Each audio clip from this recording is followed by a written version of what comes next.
di remercier l'écran bu baax ci gunge bi saa su ne ci matinal bi ñu egsi ci jàngat bi ak Souleymane Niang Souleymane ñu ngi lay nuyu di la ziar. soxna Nat maa ngi lay fay di la dellu ziar bu baax a baax di nuyu Chérif Marcel El Hadj Malick suñu mbokk yi nekk ci régie bi ak suñu mbokk téléspectateurs. merci beaucoup Souleymane alors Souleymane fan yi yëpp coow lu rëy li mooy mbirum luubal ginnaaw rapport bi nga xam ne Cour des comptes génn na ko ñu wane ay banqaasi état bu bëri ci force fonds Covid ci fonds Covid 19 bi ni ñu ko luubalee nga bëgg cee taxaw ak ni ñuy gàllankooree suñu koom-koomu réew suñu nafa suñu xaalis ñu. waaw d'abord contexte audit bi Cour des comptes moo ko def. lu tax mu def ko dugal ci programme annuel am xam nga Cour des comptes comme ay organe de contrôle yu bëri dañuy def seen planning dañuy def programme annuel ne 2021 par exemple dinañ dem def lii dinañ def ay audit dinañ def contrôle dinañ def lii dinañ def lële ñu def seen banqaas yi nga xam ne ñu ko war a valider ñu valider ko ci jàng bi ñuy jàng rapport bi ci kàddu yi ñu ci njëkk a wax ci rapport bi moom mooy que ni dafa amoon demande boo xam ne ci opinion bi ci sax bànqaasu réew mi mais surtout ci partenaires techniques et financiers yi nga xam ne dañoo dimbali ci Sénégal ci xeex mu doon xeex Covid-19 yoo xam ne dañoo sakk woon ñu leeral xaalis boobu fu mu dugg fu mu jaar ni ñu ko jëlee ak yi ni mel bu loolu amee Cour des comptes dugal liggéey boobu ci programme annuel am 2021 def ko audit nag li si gën a bëri li koy wutale d'ailleurs ci yeneen forme de contrôle audit day am périmètre am ay objectifs yu ñu ko jox audit boo nekkee ci société par exemple mu am audit interne wala même audit externe ki nga xam ne moom mooy saytu moom mooy sàkku ñu defal ko audit day bind lettre de mission lay nekk ne la yow mi auditeur bi dama bëgg nga xoolal ma jamono bii ba jamono bii xeetu dépenses yi wala xeetu et cetera loolu c'est important que nit ñi aussi comprendre ko pour xam donc ñoom li ñu soxla woon moom mooy xam ndax principalement ndax dépenses yi ñu def yi ni ñu jotee xaalis bi ak ni ñu ko dépensé méngoo na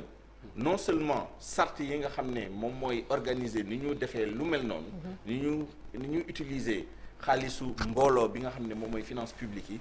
ndax wàccoo na ak principe de bonne gestion ba pare nag mu des xool aussi pilotage bi est-ce que ça a été bien fait mais li gën a bëri mooy est-ce que jaar na yoon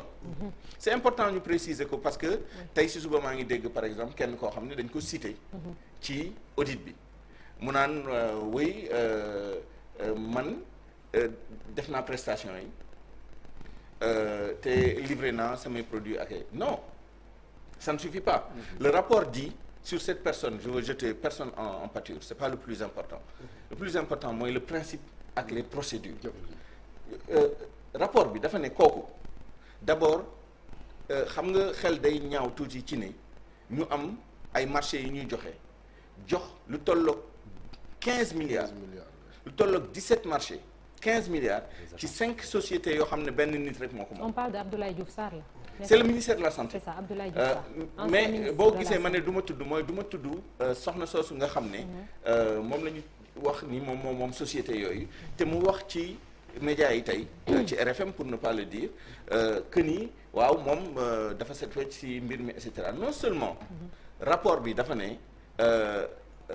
boobu sax du moom lañ doon viser moom dañ ko jël rek comme illustration que ni du fait que président de la République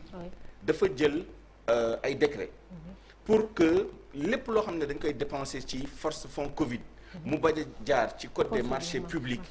et que loolu dafa am gàllankoor bu mu indi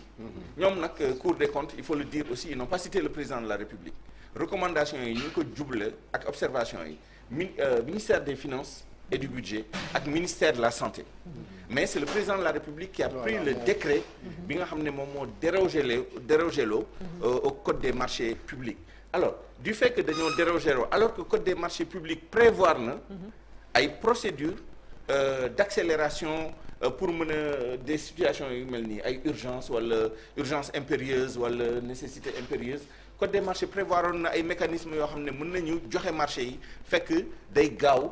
mais dina am minimum de contrôle minimum de transparence ci loolu la ñu cité ni benn ci kii bi njeexital yi moom mooy que ni tu te retrouves dans des situations où day am par exemple ay marché yu takku yu ñu jox ay sociétés yoo xam ne benn nit moo ko moom bu jaaroon code des marchés publics amaana kooku du mën a gagné marché yooyu yëpp donc illustration la woon mais boo demee ba ci biir rapport bi ba gën ko xóotal di nga gis ni par exemple ndaw soosu benn ci société yi mën naa ko citer Médine SARL agence de voyage la non mais Nabiou moom mooy agence de voyage mais même sa société Médine SARL bokk na ci société yi nga xam ne dañ leen attribuer ay marché pour les équipements de protection individuelle moom mooy masque yeeg kii blouse yi ñu doon sol yi ak yi ni mel bi ñu comparé ñoom prix yi ñu appliqué yi ñu leen joxee marché yi ak prix yi nga xam ne PNA pharmacie nationale d'approvisionnement la doon jaayee le même matériel te matériel boobu bi ñuy passé marché yi c'était disponible à la PNA. ñu tëb ko. écart bi boo ko jëlee presque 1 milliard la. waaw te ci 1 milliard yooyu am na ci yaakaar naa 300 millions yoo xam ne ci Médine SARL boobu la donc kooku mënul ñëw ragg boppam boo demee ba ci biir rapport bi encore il se trouve que daaju ministère de la santé ci li nga xam ne moom mooy contrat bi leen lié woon. pour fourniture matériel boobu def ci woon ci dans quel délai la war a livrer matériel bi ce qui fait que moom tey dafa ñëw ne man livré naa te kenn ŋàññu ma ci qualité kenn ŋàññu ma ci livraison et cetera essentiel alors que le rapport dit du fait que DAGE bi deful woon délai kenn mënul natt ndax tardé na wala tardéwul mais le rapport dit que boo jëlee échantillon marché ñoom yu ñu jël yi parce que dañoo jël échantillon mënuñu woon jël marché yëpp ci échantillon yu ñu jël yi les retards diggante 100 jours ba 130 jours de retard ci loo xam ne dañoo ne woon ngir gaawal baral mbir yi moo tax ñu déroger ko code des marchés xam nga bu ñu nee déroger nañ code des marchés parce que situation bi moo laaj ñu baral mbir yi ba pare ñu mujjee ay retard moyen de 100 à 130 jours dépendant du type de marché loolu tamit day wane ni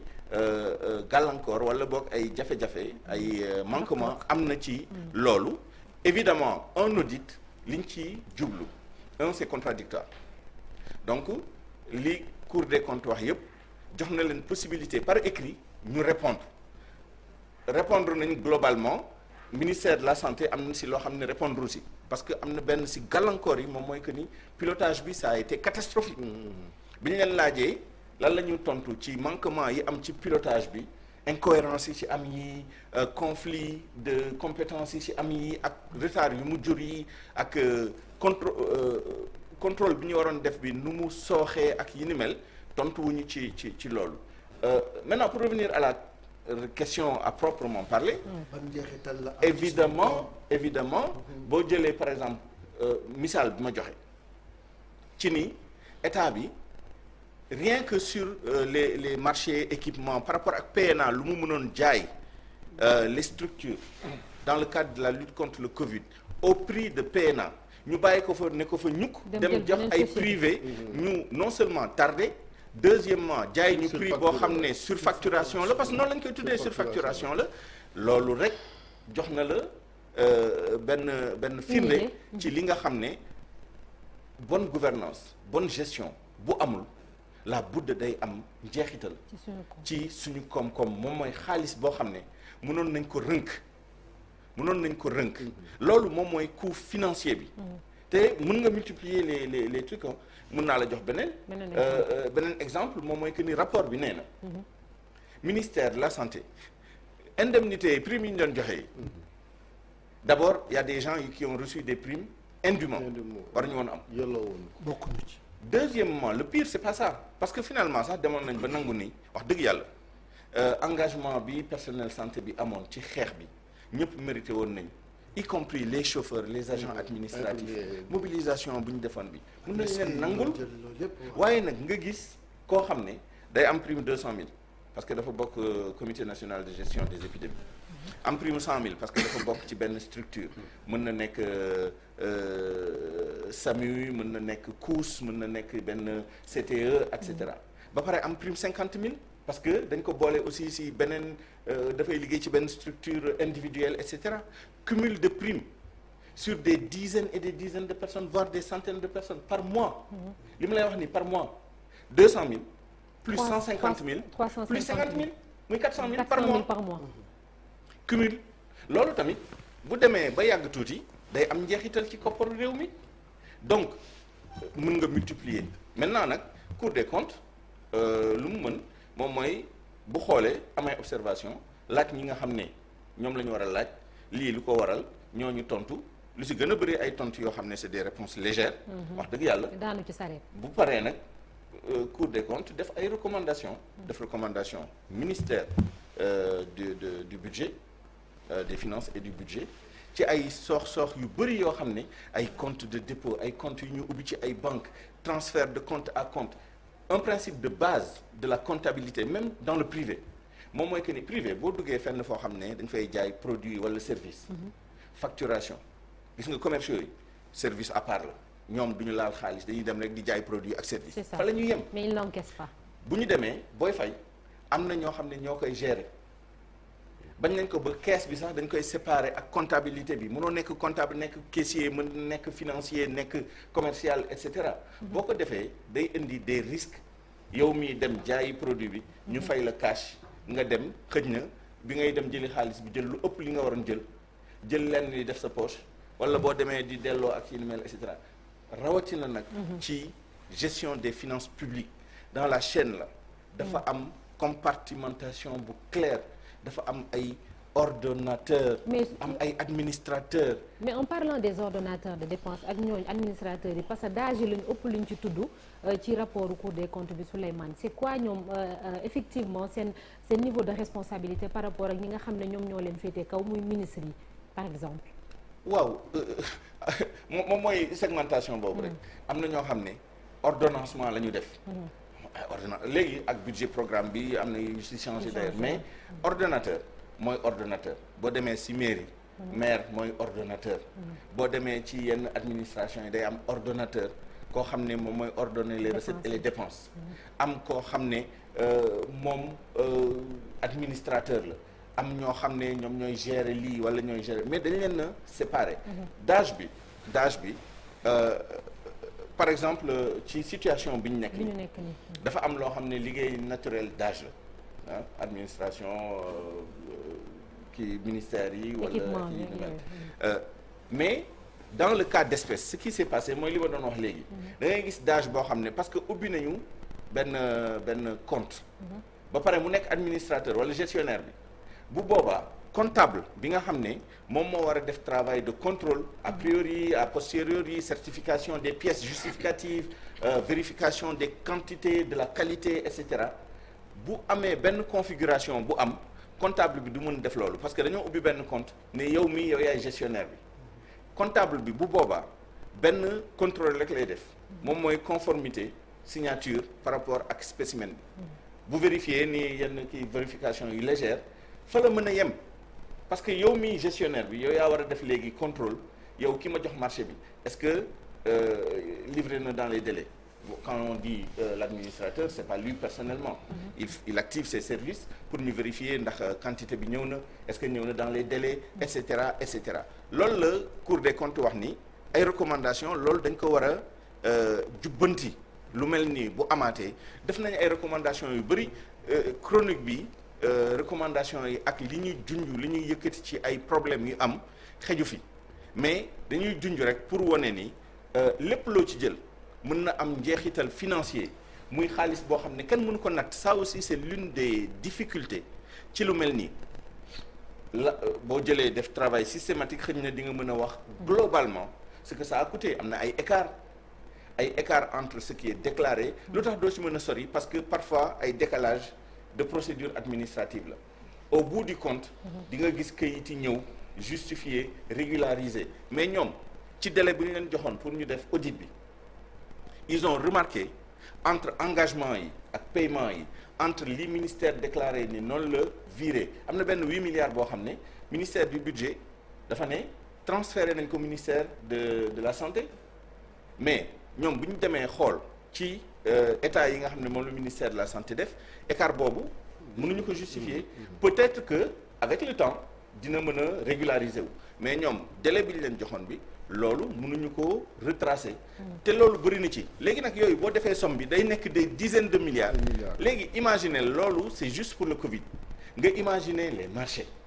nga imaginer les marchés yaa ma neex nga imaginer les détournements nga imaginer les mauvaises gestions encore une fois dans les sociétés nationales lu mel ni la Poste il y a quelques années tout le monde savait qu'il y avait une très mauvaise gestion je suis désolé loolu yëpp boo ko boolee day nekk xaalis bu bëri au niveau africain boo jëlee continent bi parce que foofu nit ñi def nañu ay estimation yoo xam ne day basé wu sur certaines méthodes de calcul 143 milliards de dollars par an yoo xam ne ci luubal xaalis ak c'est énorme c'est énorme manque à gagner bu extraordinaire la donc corruption mauvaise gestion day nasaxal non seulement économie au plan xaalis koom-koom mais day damm moral OFNAC en 2016 def nañ benn enquête de perception sur la corruption au Sénégal 93% des Sénégalais disent que mos nañu gis au moins benn yoon wala plusieurs fois des cas de corruption ñu classé encore dans quel domaine la affaire yi nekk ma commencé ci presse bi d'ailleurs parce que il faut pas aussi ñuy joxoon ñun moom ñu ngi ci classement bi xaw nañ sori tuuti 16% ñoo jàpp ni médias yi mais ça me permet d'être à l'aise pour dire que je suis désolé c'est la police la gendarmerie la douane les impôts et domaines l'enseignement la santé classement bi dans tous les domaines sensibles nit ñi seen perception moom mooy que ni administration yooyu ak pàcc yooyu ci suñu société dañoo corrompu bu baax a baax nga jël aussi yeneen mesures yi ñuy def ay indice moo Ibrahim c'est vrai Sénégal parfois mu def ay jéego xaw a rapproché wu mais bon an mal an mon indice moo Ibrahim on est à la 10e place sur 54 pays africains nga jël Transparency International classement bu gën bi ñu amoon 52e la woon sur 174 pays mais on va de mal en pis mënuñu dépasser 50 parce que indice bi 100 points la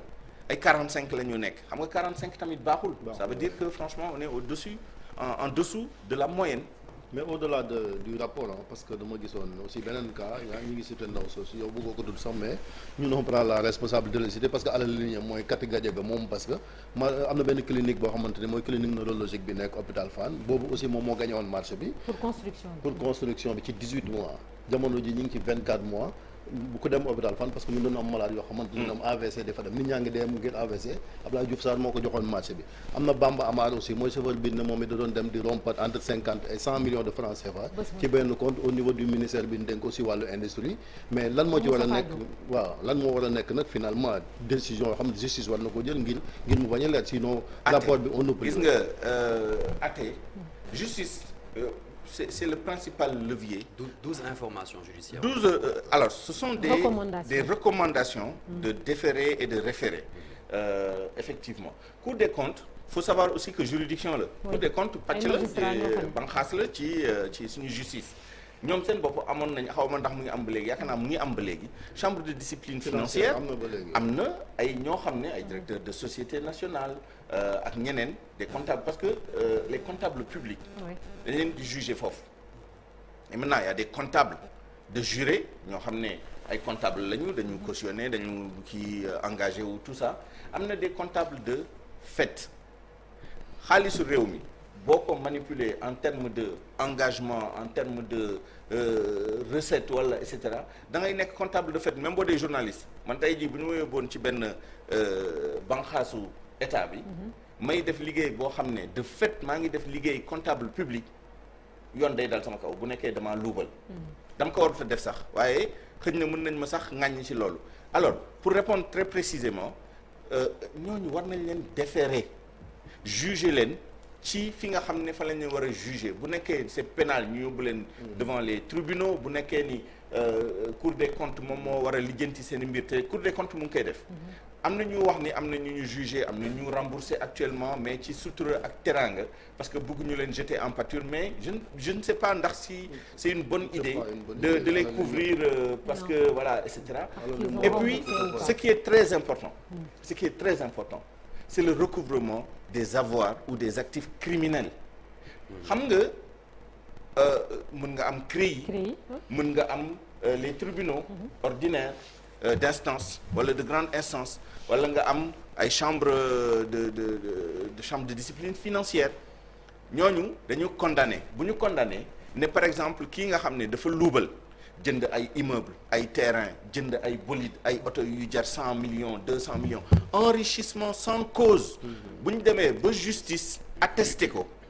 dañ leen di daan parfois mais parfois nga gis koo xam ne dañ ko daan mu continuer dëkk ci kër gi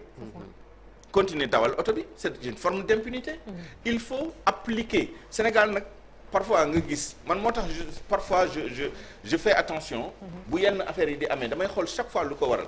gis ngeen ni temps yële passé on a mis en place l'Office national de recouvrement des avoirs criminels il y a quelques mois parce que toog nañ pendant des mois yoo xam ne dañ leen créer mais fonctionné ñu woon alors ils ont fait un bilan en disant que au total ils avaient récupéré 1 milliard c'est pas mal 1 milliard mais nañ ko méngale ak li nga xam ne moom la ñu war a récupérer xam nga dëkk bi il faut ñu sanctionner la mauvaise gestion la corruption il faut ñu et je suis tout à fait d'accord avec le Premier ministre hier quand il dit que administration Sénégal ñi jub compétent ñoo ëpp téeméeri junni yoon saay-saay yi mais pour lan ñu bàyyi saay-saay yi di yàq deru ñi nga xam ne ñooy majorité le cœur de l'administration nga xam ne ay nit ñi jub lañ di xëy di gontu ci mbiru Sénégal et ñu bàyyi ñi nga xam ne dañuy luubal di sàcc et cetera donc ONRAC am na benn rôle bu important looluy dëgg mais ONRAC mënul dem recouvrer des biens yoo xam ne kenn condamné wul nit ki définitivement que ni lii daf ko luubal daf ko sàcc donc il faut que la justice aussi soit diligente ñu jël koo xam ne dafa def ku deful nag wax dëgg yàlla deful kenn mënul forcer ne nit dafa def il y a des gens qui gagnent dignement leur vie et qui gagnent des centaines de milliards il y en a beaucoup yoo xam ne ci ay marché yaa ma neex encore que marché yaa ma neex dañ la jox marché yaa ma neex boo ko exécuté et cetera xëy na enrichir nga état sax mën na def choix parfois enrichir ay nit parce que c'est sa politique de créer des capitaines d'industrie wala yi ni mel waaye ñi nga xam ne manifestement dañoo def ay délits ak ay crimes économiques ñu jàpp ni ñii dañ ko def il faut les juger bu ñu leen waree condamner ñu condamner leen en tout respect de leurs droits. C'est-à-dire droit de recours nommément ci biir rapport bi. alors moo tax sànq ma xaw a hésité tuuti. y a des gens qui sont cités nommément ci rapport bi. ci recommandation yi ni yoon dafa war a topp ñi. alors cité ci rapport. c'est pas une condamnation. encore moins une condamnation daf leen war a topp maanaam ci recommandation mais loolu laay wax nii c'est-à-dire. il faut que bu ñu amee cas yu mel nii ñu leeral ko ba mu leer bu nekkee ku ñu war a condamner ñu condamner ko bu ñu ko condamner définitivement. les mécanismes de recouvrement parce que tant que amuñu pédagogie boobu ak exemplarité boobu nit ñi dañuy jàpp ni impunité parce que tamit malheureusement il faudrait peut-être qu'on fasse l'enquête de perception aussi malheureusement les gens considèrent que dëkk bi l'essentiel defal boo defee ba pare mën nga dàqante ak kii bi et cetera après il y a des choses un peu plus sensibles yu nekk ci biir parce qu'il y a aussi le système de blanchiment d'argent et c'est un système extrêmement complexe et parfois sensible parce que blanchiment bi c'est pas seulement parce que léegi sax c'est presque impossible de blanchir de l'argent dans les paradis fiscaux parce que système international bi moo la ko dul may Sénégal il y a quelque temps on nous avait mis sur une liste grise du GAFI parce que GAFI dafa considérer woon ni on ne prenait pas suffisamment de mesures pour prévenir lutter contre la corruption contre l'argent sale contre le financement du terrorisme Sénégal nag def na ay jéego ci diggante bi c'est bien que mu am système international boobu xëy na léegi c'est plus difficile nga blanchir de l'argent dans le système bancaire Suisse amatu fi mënutoo dem ci îles Vierges foo dem nit ñi dinañ la boole mu des léegi blanchiment à l'intérieur du pays avec le bâtiment avec malheureusement aussi certaines forme d'autorité wala de pouvoir yu am ci dëkk bi boo xam ne je ne veux pas c'est un sujet sensible mais lu mel nii le système maraboutique où les gens vont blanchir de l'argent sale et malheureusement yooyu yëpp ça fait partie du combat il faut attaquer frontalement ces problématiques pour que ñu mën a régler problème bi définitivement. C'est ça merci beaucoup merci Souleymane malheureusement temps bi moom moo ñuy dab sinon on aurait aimé xuusaat ci bu baax sax nag dañuy jàll ci ponk bu mujj ci gan gi la dinañ sax waxtaan ak moom ci loolu.